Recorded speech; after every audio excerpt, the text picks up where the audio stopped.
बिठा करके लेके जाएं कि गोविंद मेरे हैं, मैं परमात्मा का हूं, गोविंद का हूं। किशोरी जी मेरी है, मैं किशोरी जी का हूं। एक बरसाने में एक बाबा हुए,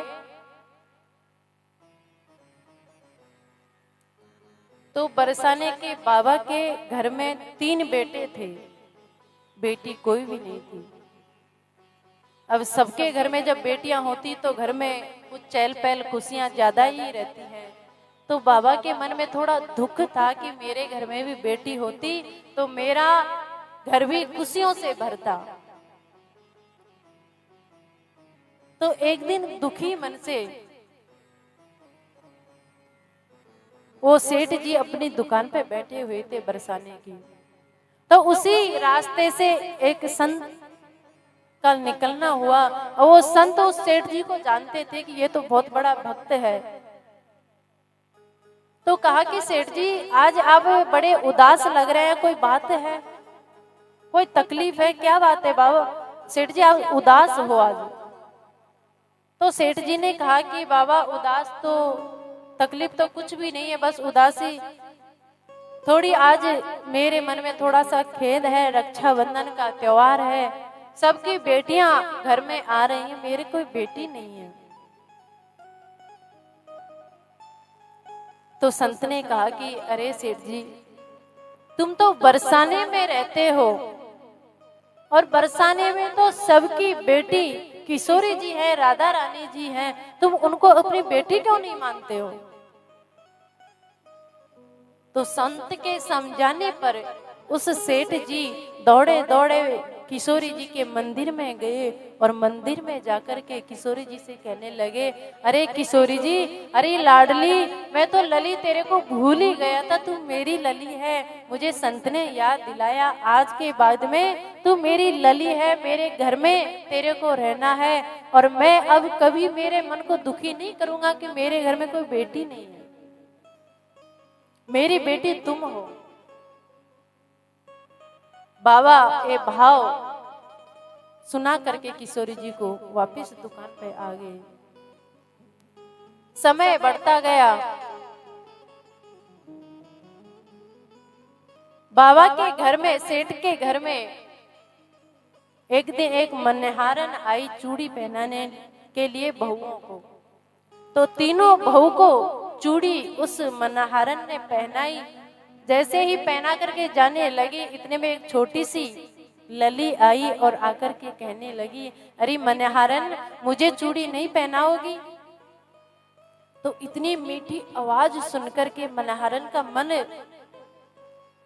बड़ा खुश हुआ और टोकरे को रख करके चूड़ियों का और उस लली को, उस कन्या को उस मनहारन ने चूड़ी पहनाई। मनहारन तीनों बहुओं को, लली को चूड़ी पहना करके चली गई, सेठ जी के पास गई। सेठ जी से कहा कि सेठ जी मैं आपकी घर में चूड़ी पहना करके आई हूँ, मुझे चूड़ियों का मोल पैसा चाहिए। सेठ जी ने 3 बहुओं को जो चूड़ी पहनाई थी पैसा दे दिया। मनहारन ने कहा कि तुम्हारे घर में एक छोटी सी लली, एक कन्या और है, उसको भी मैं चूड़ी पहना के आई हूँ तो उसके भी मुझे पैसे चाहिए, पैसे चारों के चाहिए। मनहारन ने जैसे ही कहा तो सेठ जी ने कहा कि मेरे घर में तो 3 बहू हैं, चौथी कहां से है, कोई पड़ोसन की होगी, उससे जाकर के ले लेना। मनहारन ने कहा कि तुम्हारे घर से निकल के आई थी, तुम्हारे घर में मैंने पहनाई, मुझे तो पता भी नहीं है किसकी है, मैं तो पैसे तुमसे लूंगी। लेकिन सेठ ने मना कर दिया। शाम का समय हुआ, सेठ जी भोजन प्रसादी पाकर के किशोरी जी के मंदिर में श्री जी के दर्शन करके अपने बिस्तरों पे, चारपाई पे जैसे ही सोए, निद्रा आई और निद्रा आते ही किशोरी जी आज आकर के जोर जोर से स्वप्न में रोने लगी। अरे बाबा, तू उस दिन तो बड़ी जोर जोर से मेरे सामने रुदन कर रो जोर जोर से, तू आंख मीड़ मीड़ के इतनी जोर से रोए, वो इतनी दया आ गई और तूने कहा कि आज के बाद में तू मेरी लली है, मेरी बेटी है, मैं अपना मन कभी दुखाऊंगा नहीं कि मेरे घर में कोई बेटी नहीं है, आज के बाद तू मेरी बेटी है।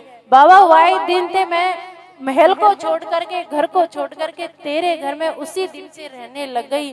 बाबा तू मुझे बेटी मान करके भूल गया, मेरी चूड़ियों का मोल नहीं चुका सका तूने, तेरी 3 बहुओं को तो चूड़ियों का मोल चुका दिया और मुझे तूने बेटी मान तो ली, लेकिन मेरी चूड़ियों का मोल चुका नहीं पाया। बाबा मैंने तो तेरे को अपना बाबा माना, पिता माना, लेकिन तूने बेटी मुझे नहीं मानी, पिता होने का फर्ज बाबा तूने नहीं निभाया। जैसे ही किशोरी जी ने ऐसे सौंपन दिया तो आज सेठ जी की नींद खुली और जोर जोर से रोने लगे। दौड़े दौड़े गए रात में मंदिर में, सुबह होते ही मनिहारन के घर पे गए और जाकर के चूड़ियों के पैसे देने लगे। मनिहारन ने पूछा कल तो तुम मना कर रहे थे, आज क्या हो गया? तो सेठ जी ने कहा कि वो साक्षात मेरी लली वो किशोरी जी है, मैंने कुछ दिन पहले उसको बेटी बनाया था, बेटी माना था, मुझे पता नहीं उसी दिन से मेरे घर में वो बेटी बन करके रहने लगी, मेरी मति खराब हो गई, मैं भूल गया था वो लली वो मेरी बेटी है और इस चूड़ियों का मोल मैं देने के लिए आया हूँ, पैसा देने के लिए आया हूँ। मनिहारन ने मना कर दिया कि इससे बड़ा मेरा क्या सौभाग्य हो सकता है जो साक्षात किशोरी जी को मैंने चूड़ी पहनाई। तो गोविंद से हमें सच्चा नहीं तो झूठा भी अगर रिश्ता जिस दिन बना लेंगे, हम भले गोविंद को भूल जाएं, परमात्मा को भूल जाएं, लेकिन वो कभी भी हमको भूलेंगे।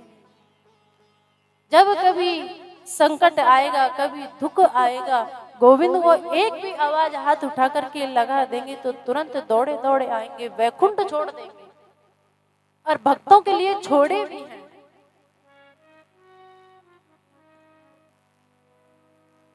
लेकिन सच्ची लगन, सच्चा प्रेम जैसे हम संसार से करते हैं, अपने बेटा से करते हैं, बेटी से करते हैं, नातियों से करते हैं, रिश्तेदारों से करते हैं, ऐसा ही सच्चा प्रेम जैसे संसार से करते हैं, संसार से हटा करके थोड़ा भी प्रेम अगर परमात्मा से लगाओगे तो संसारी दूर हो सकते हैं, बहू बेटा तुमको धोखा दे सकते हैं, दूर हो सकते हैं, लेकिन गोविंद कभी तुम्हें छोड़ करके जा नहीं सकते।